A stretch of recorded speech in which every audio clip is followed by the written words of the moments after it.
Kowe iki jane nyapo iki? Dolanan manuk-manukan aku. Ya timbang gabut ya cilik, jajal aku sepilno paketan sak omah bek. Sak omah bak. Iya. Tak kei. Piro? 6 barang.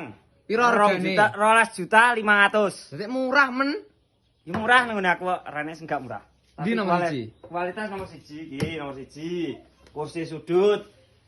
Bebas pilih motif, iki motifnya marmer, batu marmer. Sing keloro iki nggih cenik. Nggih cenik sing enak iki. Jan ukurane piro iki iki? Ukurane 2 meter kali 160.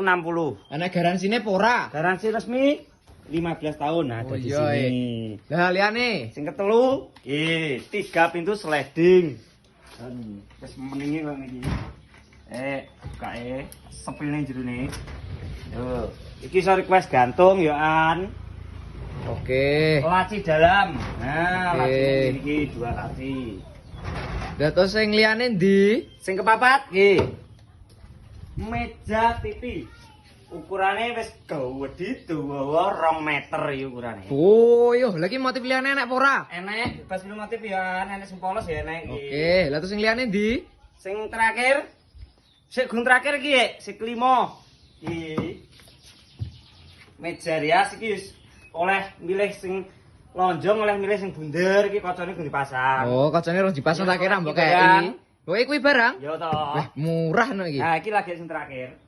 2 pintu iki yo bebas pilih motif.